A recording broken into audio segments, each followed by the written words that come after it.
This video gonna be about how Deion Sanders responded to Shaquille O'Neal saying that he wished Deion Sanders would consider taking the Dallas Cowboys job. And Deion Sanders said what I think and feel that most truly great players would say in response. I cannot take a job when I take a job when I expect pro players to play professionally and play and not be half-hearted.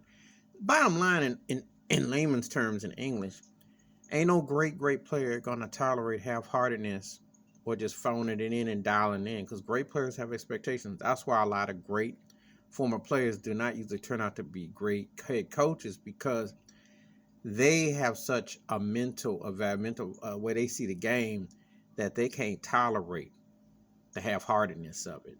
They really can't. And I know Deion Sanders would not see guys in cover two setup and what have you lined up and just loaf around and get burnt and still want to get, $20 million guaranteed money. But it's just the way the game is today.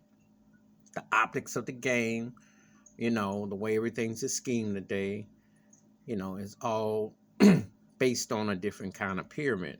They are, that's what they do today. They juggle the game on, metrics, you know, and they manipulate it as such, you know, but they don't have it as X's and O's. And see, a guy like Deion Sanders, in the world would he tolerate Ezekiel Elliott running like he's Bubba from Sanford and Son, and Dak Prescott stat padding in games and getting blown out and waking up like mid fourth quarter and make this last raw, or their defense just doing stupid penalties, face man, just doing dumb stuff. If you have a certain type of efficacy about you, ethics, you're not going to tolerate that. I know Shaq wouldn't have tolerated either if he was a head coach in the NBA, but he ain't never been approached and he won't be, because greatness is the, I'm not gonna I'm it's not a complete diss, but Phil Jackson, Pat Riley were not great NBA players, but they understood their role in their hustle and they played off of that. And then they, you know, obviously had enough knowledge and had the right support staff and so on and so forth.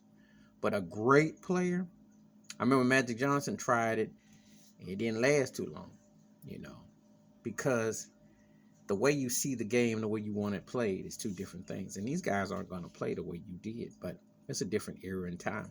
And Deion Sanders don't want that. He don't need that, because the money changes and dictates everything. You're playing against ego, agents, and agendas, you know. And that has not much to do with the actual game, but is a game within the game. Please hit like, subscribe, welcome thoughts, comments, and I do respond. Thank you. Wash your hands, keep your mind clear, watch out for another. And Coach Deion Sanders always shoots from the hip about it. And I'm glad he addressed that. Right on. I'm out.